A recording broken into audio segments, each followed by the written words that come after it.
Welcome everybody here. It's on a Friday if you're here with us live, and God knows what day it is if you're not here with us live. We're at Hstl&Hrt is joined by the lovely Caroline Partridge today, who is a mindset and business coach and has amazing energy. Even though we've never met like IRL, and her energy is just like glowing. And I think we're gonna get a lot out of today. We are talking all about how to use your mindset and your intuition and what that is for success. And I will hand it over to Caroline to take you through this. So welcome. Yeah, thank you so much for having me. I'm so happy to be here. If you guys will just let me do the tech in the background, I will just get this going. I just want to make sure I can see you guys as well. That's my key thing. Because then if something goes wrong, someone can just wave it at me.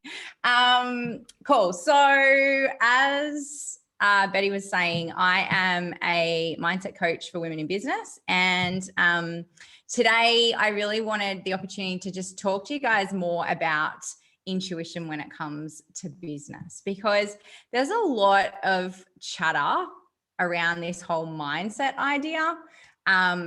But I don't know that there's a lot of people that are talking about maybe how we can bring intuition into that. So for a little bit, for those people who don't know me, my name's Caroline. I'm a business and mindset coach. And I really do specialize in bringing together mindset, strategy, and support in order to take people from startup through to impactful businesses that basically allow them to do what it is that they love to do. I love to say to people that this life is super, super short. So we might as well be doing what lights our soul on fire. And that's absolutely what I am doing. And it is definitely my calling, my, want in life to be helping other women be able to do that too. So that's a little bit about what I do. Apart from that, I am a mum of two. I live on the mid-north coast of New South Wales, smack bam halfway between Sydney and Brisbane, 2 minutes from the beach. And I am literally on the daily grateful for where I live.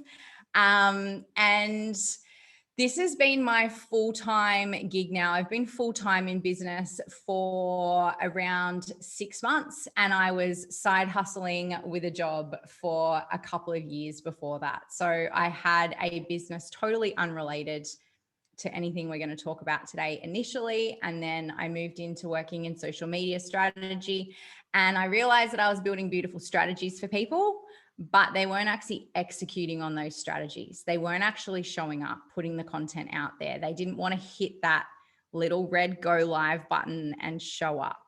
And I realized that that had way less to do with the beautiful strategy we'd created together and a lot more to do with what was going on between their ears. And so that was what led me down this journey of working on the mindset side of things as well. So that's a little bit about how I got here. And you're going to hear a little bit more about my story in a minute when we get into this sort of piece of intuition. So let's cover off just a little bit about what we're going to talk about today in this little presentation. And there'll be plenty of time at the end for people to ask questions. I'd love you guys to ask questions. I haven't made this super long and in-depth because I want you to have the opportunity to do that. So if I can get my slides to cooperate, cool. So today I'm going to talk to you and I'm going to share with you a bit about how intuition became part of my business, because I think that sometimes it's really hard to see the development until we're on the other side, until it's something we're doing all the time. And this can happen with a lot of mindset work that we do in business. It can take a while to kind of get going. And then all of a sudden you kind of look back and you're like, wow, like I've accomplished some stuff. Like I've done some work here, but it's hard to see it as you're kind of drudging through it. So I want to share a little bit about that journey. Then I want to share a little bit about the biggest thing that is generally blocking, certainly for my clients, and I know it will be the same for this community when it comes to intuition. And this is this idea of being busy being a badge of honor. and this idea that we have to keep moving, we have to keep hustling, we have to keep doing things in order to achieve what we want to achieve. So we're going to talk a little bit about that. Then I want to take you in and talk a little bit about how intuition actually comes to you, because there's often people out there that think that they don't have intuition. So I'm going to illustrate to you that all of you have intuition, and I'm going to show you where that shows up for you. And we're going to talk a little bit about how it looks different for different people, because the way that I get my intuitive hits is possibly not the same way that you get yours. So we're going to talk a little bit about that. And then I'm going to introduce you to some tools, some ideas, some things that I've done and I do with my clients that help you to tap into that intuition and find what it is for you and how it works for you and how best you can utilize it. And then we're going to finish up by looking at the role of trust when it comes to intuition, because this is a fundamental piece that I see so many women in business struggling with. And this is about trusting yourself above all else, because if you don't trust yourself, then you can't possibly trust your intuition. And I know so often, and Betty and I talked about this, people are focused when it comes into the mindset space around this whole idea of, oh, I've got limiting beliefs that I have to deal with. I've got trauma that I need to take care of. You know, my mindset is not what I need it to be. It's this very negative space. It's actually a negative way to talk about mindset. And the whole idea of mindset is to be cultivating something more positive. And so what I want to do is show you the connection between intuition and trust, the connection between trust and higher self.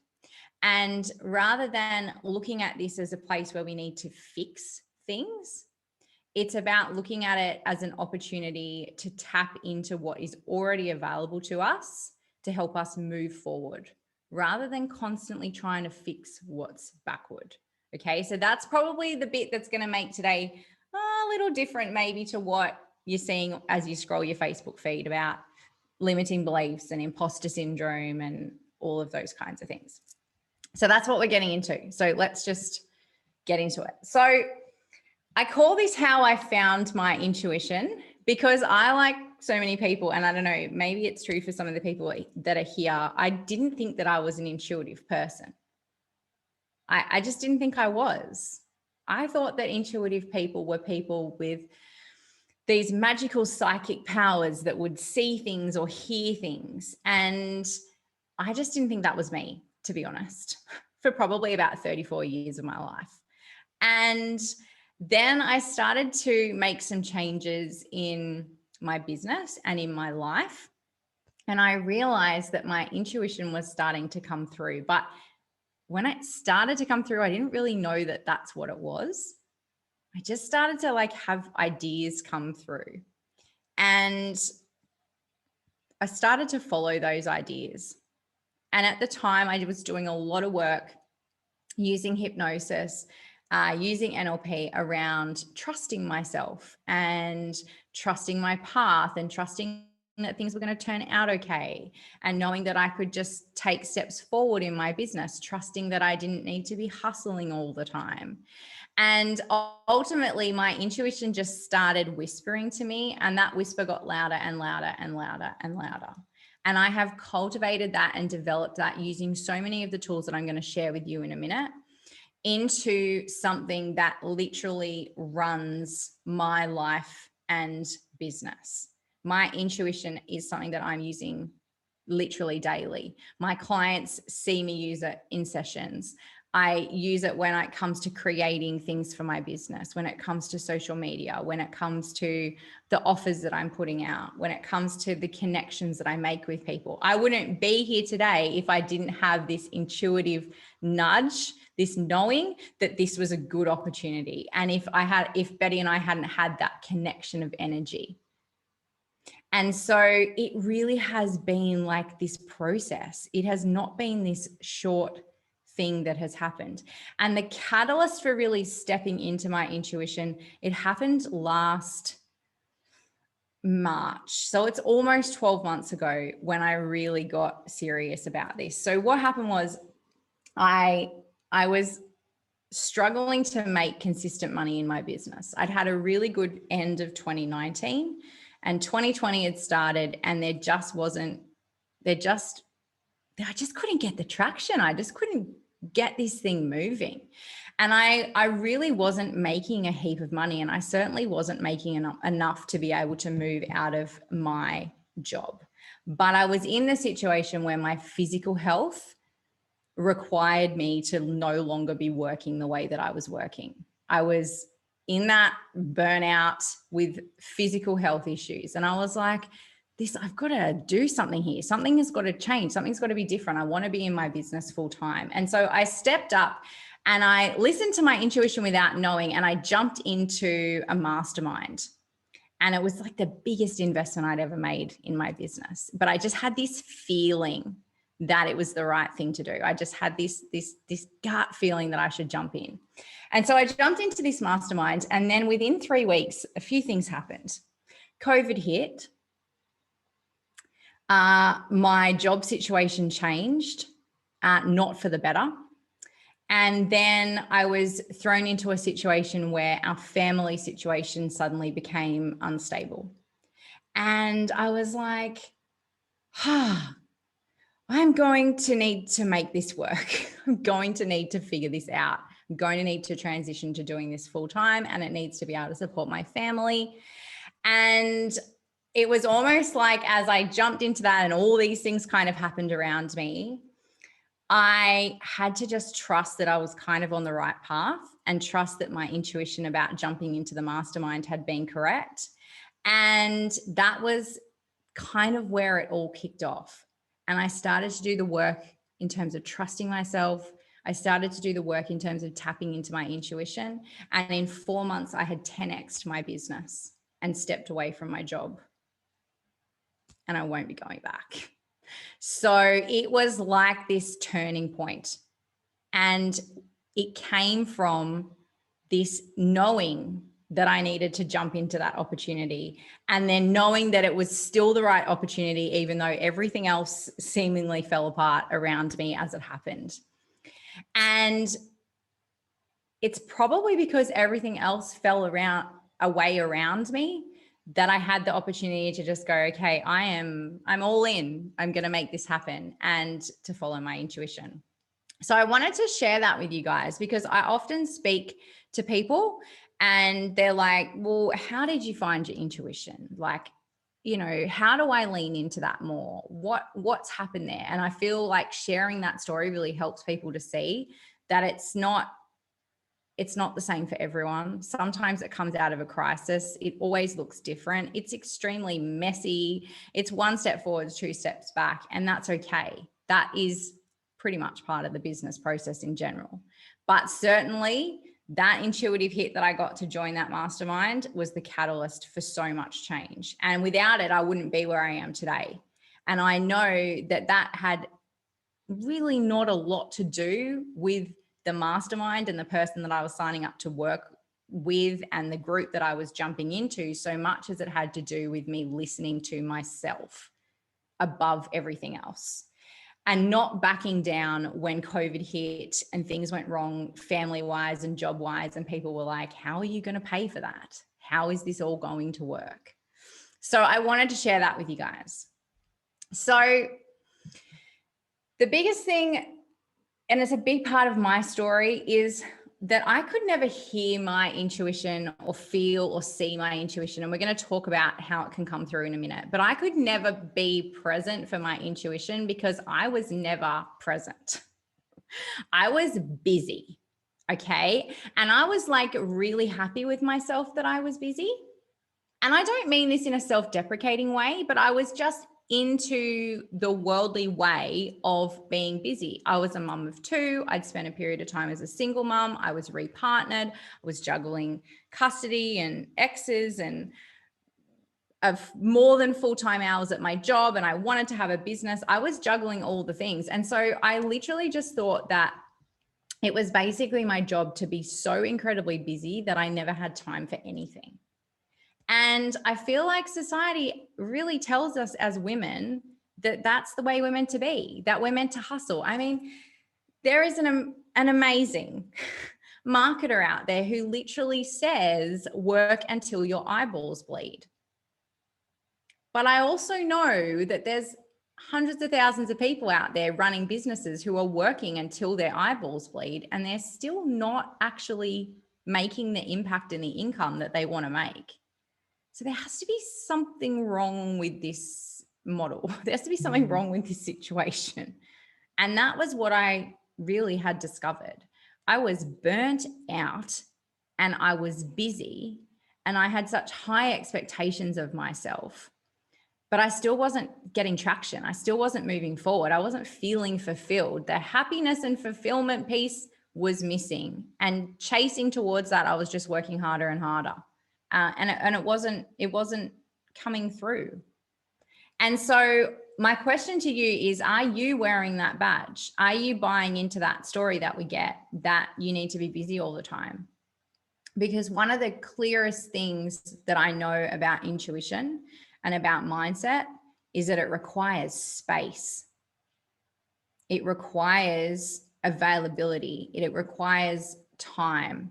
It requires energy where we can just take time to stop. And I had to get into this process of actually carving out time to stop. And sometimes this looked like literally taking my Google Calendar and putting 30 minutes of downtime into my Google Calendar. Sometimes I might read, sometimes I would just go for a walk on the beach. It didn't matter, but I always had to schedule the downtime. And for a lot of the mums that I work with, the women that I work with, that's the situation they're in. They don't have any downtime. And when they do have downtime, they don't know what the hell to do. When I ask them, okay, cool. So if I give you a day to yourself, what are you going to do? The look of sheer panic at the idea that they have to come up with something to do is, well, for me, it's gut wrenching. Because we become disconnected from what it is that we love to do, how it is that we love to spend time before we were wearing busy as a badge of honor. So yeah, intuition can't come through if you're so busy that you're too busy to be able to hear it and see it and feel it. And for me, one of the ways that I created this space was that I was using hypnosis and meditation, and it created space. It created that white space. And I would listen to a hypnotherapy track every morning before I woke up. It was about 12 minutes, the track. And I noticed that at the end of that, as I was coming out of the hypnosis and getting ready to start my day, ideas would just drop in. I would be thinking about something and I just have this idea for something that I could do. And after it happened a few times and I became more aware, I realized that my intuition was talking to me, and it was talking to me right then and there because I was actually in that calm state. I'd actually taken that time and carved out that time. So if you do nothing else at the end of this, workshop today, find some time to carve out 5 minutes. That's if that's all you can have, that is better than nothing. But sometimes we have to be quite intentional about actually carving that time out. So one of the things that people often don't understand about intuition is that different people have different intuitive types and processes. There are different tools that work for different people, and there is different ways that people are tapped into their intuition. Some people will hear their intuition. Some people see their intuition. Some people will just feel their intuition. Some people just know things and they don't know how they know them. So I've been one of those people. And now that I look back across my life, there's often been times where I have just known things, but I haven't known how I've known them. But I've just run with them because, I'm busy. So I've just got to keep moving. So I would love you to have a think about how do you hear your intuition? How do you best process information if you're not yet hearing your intuition? For me, I have a combination of all of these. Sometimes I just know things. Sometimes I hear things, I hear ideas. Sometimes I see things. Sometimes I feel things. But often there's a primary way that people get their intuitive hits. And we can get into this judgment around the fact that it has to be something that you hear, or it has to be something that you know that you don't know how you know, for it to be your intuition. And so the reason I put this slide in, the reason that I wanted to talk about this is because it comes in different shapes and forms for different people. So just know that moving forward, the way it looks for you is going to be different to the next person. And in the same way that the way you hear it is different, there's also very likely that the tools that you will use to tap into it, to help you tap into it, will also be different. So a lot of these you might be familiar with. You might have even tried them, but it's about finding the ones that actually work for you. So lots of people love journaling. I go through phases where I journal, but it's not part of my everyday practice. One of the tools that I use to tap into my intuition is actually speaking. So when I'm speaking to people, that is the most common time that something will drop in for me, that I'll get an idea or I'll get some information. Meditation is another key one that lots of people talk about. And I don't know, maybe some of the people in the room are in the same boat as me, but like I had tried to meditate sporadically over the years and I thought that I was broken because I thought that to meditate correctly, you needed to like put on a meditation track and then you needed to sit or lie quietly and not think about anything for however long that meditation went for. Now, whilst I can't let you into my brain, please just trust me when I say that my brain never stops. Like it does not have a pause button. It is constantly thinking. It's thinking till the minute I go to sleep. Then I'm generally dreaming. It's thinking from the second I wake up. It doesn't stop. And so I thought like I was broken and I couldn't do meditation, and that must just be for other people who are more enlightened than me. And what I realized was that I fundamentally misunderstood what meditation is. It's not about clearing your mind to blank space. It's about allowing thoughts to come, acknowledging them without attaching any meaning to them, and then sending them away, and then allowing the next thought to come. It's mindfulness. It's being aware of what you are thinking without attaching meaning to what you're thinking. It's not an expectation that you're going to lie there for 10 minutes and think about nothing. But that's what I thought it was. And I wanted to share that because I often talk to people and they also think they're broken. And when I explain this to them, they're like, now I know why that wasn't working for me, because I had very unrealistic expectations of what this was going to look like. There's other tools that people use. Some people use cards. Some people use crystals. Some people use energy healing or other types of healing. For me, a big part of it has been hypnosis. And I am an NLP practitioner and hypnosis practitioner. So this is a big part of what I do with my clients as well, which is about carving out that space. And it's about helping us to tap into that higher self, to tap into that intuition.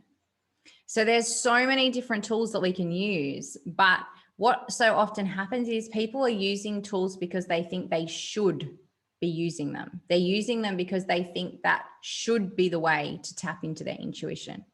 And I wanted to kind of include a bit of a weird range of them to just show the breadth of what some people do. I mean, some people don't need to do anything to tap into their intuition. It's just firing on all cylinders.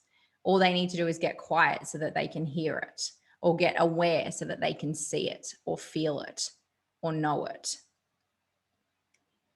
So any practice that allows us to get quiet, to get calm, even just for 5 minutes a day, is so key to being able to tap into that intuition.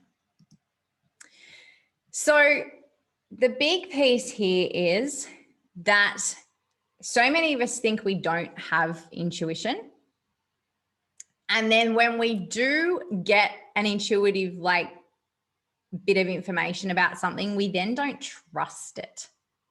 Okay. So one of the most fundamental things that I learned about myself in 2020 was actually came from my human design. And I don't know if you guys are aware what your design type is, but each of the different types has some fundamental pieces around intuition. And so for me, I am a projector. A splenic projector specifically. And the spleen gives me amazing intuitive hits, but they are fleeting. They come in the moment, they don't stay. And if I don't trust them and act on them, then they go and they're gone, which is different to, say, a sacral generator or a sacral manifesting generator, where they get this deep gut knowing, and that gut knowing tends to stay. But for me, it's very fleeting. And so I think for a lot of my life, those intuitive hits were coming in, but I wasn't recognizing them. I wasn't aware of them. And so off they were gone. And the few times I did hear them or feel them or see them or know something, I would always be more worried about how I knew or saw or felt or heard something than just getting the hell on with trusting it. And my lack of trust in myself was showing up a lot in my business. If you're someone who finds it hard to make decisions or finds it hard to stick to something, then there is often a piece around self-trust. And really, for a lot of women, they have quite a deep wound around being able to trust themselves. It generally comes from early in childhood, in a situation where someone has unknowingly, unwittingly, unmeaningfully given us an indication that we shouldn't trust ourselves for some reason. And it can be the tiniest little thing, but often there's multiples of those and they build up over time. And we end up getting into a situation where we outsource our decision making. And I see this all the time in business. I see the most beautiful women who are outsourcing the decisions in their business to other people. They're outsourcing it to a coach. They're outsourcing it to the latest fad or phase or craze. They're outsourcing it to the latest Facebook ad. They're chasing shiny objects. They're chasing strategies. They're chasing ways to do things. They're chasing clients. They're chasing, hustling. And fundamentally, what's missing is that they don't fully trust themselves to be okay, to create a business that looks right for them, to follow their intuition, and to know what the decision is that's right for them in each scenario. And to know that we constantly make decisions and often they're the wrong decision. But there's a trust piece about trusting yourself that even if you make the wrong decision, you will be okay. And there's a trust piece around knowing that even if you fail, in inverted commas, you're going to learn the lesson, move forward, make a different decision. One of my favorite quotes of all time, and it actually comes from a Gabrielle Bernstein book. It's on her Universe Has Her Back cards. And it says, obstacles are detours in the right direction. It's trusting that whatever path we're on it for a reason. And if we get off it because we make a wrong decision, we're going to get back on because we're going to realize. So that's why this trust piece is so key to building a business, but it's so key if you're one of those people who's interested in the mindset and intuition pieces of building a business. Because if you don't trust yourself, then you are never going to trust your intuition. And then once you do trust it, you just have to allow. And this is a word that people kind of like throw around. It's a little like the word surrender. I hear that word a lot. People are like, oh, just surrender. I'm like, what does that actually mean? It's similar to the word allow. You could kind of interchange them probably on this slide. And it's really this ability to just trust that everything's okay. You can just be where you are, that you're learning the lessons that you need to learn, and that the next thing is coming. That next opportunity is going to present itself. That even if you don't make the right decision today, or you feel like you wish you'd made the other decision, you made it for a reason, and now it's going to catapult to the next place. So I wanted to bring in that trust and allowing piece, because without that, it is extremely difficult to hear your intuition and then actually use it. And the more that we distrust our intuition, the more we become deaf to what it's trying to tell us. We just condition ourselves out of listening to it. So I want to give you as my final little thing, I want to give you a couple of little things that you can do to cultivate trust right now. Because I often talk about this trust piece and then people say to me, so how, like, what do I do to start building that trust with myself? And so one of the key little exercises I give to clients and I talk to people about all the time within my community, it's really, really simple. And it kind of sounds like you're like, I don't really know what that has to do with anything else. But then when you do it, you realize that it's quite fundamental. And that is to carve out that 5 or 10 minutes a day to just have space and then show up and do it consistently. The best way to build trust with yourself is through self-integrity. It is through showing up and following through on what you've committed to, but not what you've committed to for other people, what you've committed to for yourself.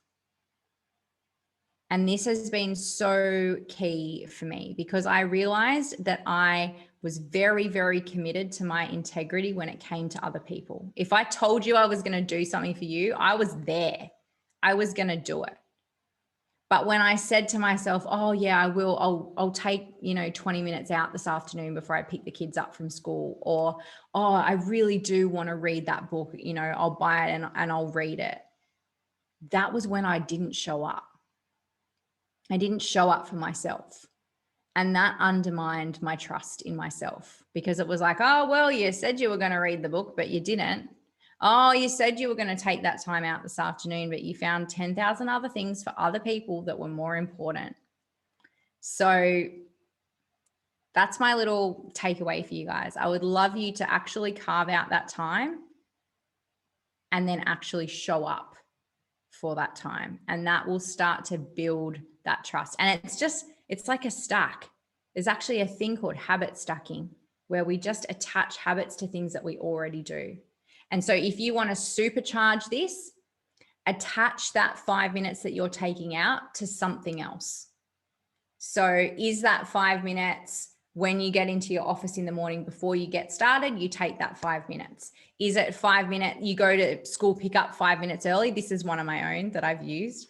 You go to school pickup 5 minutes early and just sit in the car in silence, just quietly for 5 minutes before you get out and go and get the children, and the craziness starts for the afternoon. Attach it to something else that you're already doing and just take that time and show up for yourself, and that trust will start to build, and it will be a game changer for your business. It will be a game changer for hearing your intuition, and it will be a game changer when things get a little bit tough, because you will have that foundation of knowing that you can trust yourself. And it's so key. So are there any questions?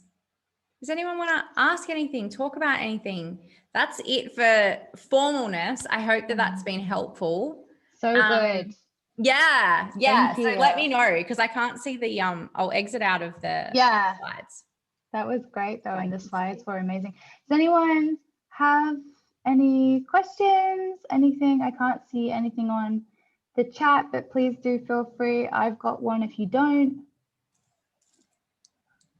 Hi, y'all still on mute. Okay, fine. I was really interested because I'm really trying to get on top of my mindset at the moment, right? Especially when you have a personal development business, you're like supposed to have this amazing mindset all the time. How do you find good hypnotherapy tracks, and like, do they actually work, and how do they work, and what's going on? Yeah, I love this question. So do they work? Hell yes, they work. And my experience is anyone that has experienced hypnotherapy will tell you that it does work. And I mean, we can take this from a very practical perspective. We know that hypnotherapy is extremely successful when it comes to breaking habits like quitting smoking, or, helping people get off alcohol, those kinds of physical addictions. Really, a lot of our mindset issues are just addictions to thought patterns. And so in the same way, it's an addiction to a thought pattern, right? So if you don't trust yourself, then you potentially have an addiction to a thought pattern around not trusting yourself. So I like that as an analogy, because when people ask me if it works, I'm like, well, we know it works for physical things. I can tell you until the cows come home that it works for dealing with mindset. Like, you know, I can do that. But that's a little bit of a kind of illustration of how it works. Right. You definitely want to find a certified practitioner. And I would suggest that different hypnotherapists focus on different things. So I specifically focus on business mindset. Someone else might specifically focus on helping people quit smoking. Someone else might specifically focus on anxiety. So you definitely want to find someone that is working in the arena of what you want to work on. Having self-awareness about what you want to work on is super, super helpful in that phase.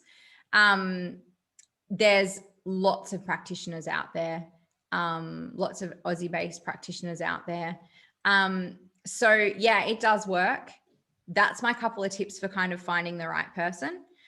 In my business, I use it to really help people to shift the mindset that they've brought from childhood and years of schooling into a mindset that actually supports a business, because we build beliefs around exchanging time for money, around having to work hard to make money, around having to work hard to have value in society. We build up quite a lot of those beliefs in early childhood. And for a lot of people, there's been trauma, big T or little t trauma, that has affected the way that they now think about things. And they're now addicted to those thought patterns. And so hypnotherapy gives us the opportunity to just go in and just rewire that thought pattern. We can deal with the trauma if it needs to be dealt with during hypnotherapy, or we can be forward focusing. And a lot of what I do is forward focusing. So we're not so worried about everything that has gone on. It's just about cultivating a more robust and resilient mindset for business going forward. So does that answer your question? Yeah, 100%. Yeah. Cool. And anyone else got questions as well? Don't be shy. You are here. We've got a lot of shy people on today. If people wanted to work with you, like how do you work with your clients? Like, what does it mean to have a business and mindset coach? Yeah, so it can look like a couple of different things. I work one-to-one with clients, and then I also have a very high touch membership, where I work generally more with women who are in early business. So it's a little hard to define, but not at that point of consistent monthly income. And so within the membership, we work through mindset. We also work through strategy and support. It takes you through those three pillars. But the other way that I work with people is one-to-one. And it really is a process of working out what they want their mindset to look like, what they want their business to look like. For me, it's not about a cookie cutter strategy. It's about figuring out what's in alignment with them. And so what I see is a lot of women build businesses and they actually paint themselves into a corner. And what I mean by that is they start out with this grand vision, but things kind of change and they follow the money, or they follow what's available to them, and they end up in this situation where they've actually not quite built what they were thinking. And oftentimes they've ended up with less flexibility than what they were having in their corporate job. Basically, they're in a situation where they're like, I'm more tied to my business now than I was tied to my corporate job. They're looking for leverage. They're looking for scalability. They're looking to be in their zone of genius. But what they've found is that that's not actually quite what has eventuated. And so it's really helping them move back into alignment with what that is, and building the resilient mindset for that, but also figuring out what strategies are going to be right for them in order to build their business. So often people will say to me, oh, you know, I need to do this. There must be a mindset problem because I need to do this thing and I just can't do it and I never show up. And I'm like, okay, yeah, cool. There could be a mindset problem, but there also could just be a strategy problem. Like you could just be doing something that you're just not built to do. Like I'm not built to cold call people. Like, you know, and I can do all the confidence mindset work I like. I'm still not going to want to cold call people. So it's about tapping into what's really going on underneath. Nice. And where can people find you online to connect with you? Yeah. So best place to connect with me, Instagram. My handle is BizCoachCaroline, or I do have an amazing Facebook group called Juggling Motherhood and Online Business. So if you, and a podcast that goes with that Facebook group. So yeah, so come on, join the Facebook group. I mean, it's the kindest algorithm out there. You're more likely to see the content. And it's a really good community, opportunities to promote your business, to connect with people, to share, blogs and all that kind of stuff. So it's a pretty cool place to hang out, if I do say so myself. Yeah, you're damn straight. I bet it is. I mean, I'm not a mom, but I would love to just come and hang out with you. Just come hang, totally. No, it sounds great. Well, thank you so much for your time today and taking us through all that. I honestly have learned quite a lot. I was taking photos for our socials and like trying to desperately type as we go, like everyone needs to know. Make sure you tag me. Yeah, I tagged you on everything, just about. I almost didn't tag myself. And I will make sure that we share all of your links and everything when I put this on the YouTube afterwards. And yeah. Beautiful. Thank you so much for having me. Thank you to everyone that showed up. Yes, thank you everyone for coming. I hope you have a wonderful Friday full of maybe bubbles and sparkles, and if not, sparkling water. Like either way, have a great time, a great weekend, and I'll see you all soon. Thanks, guys. Bye. Thanks, Caroline.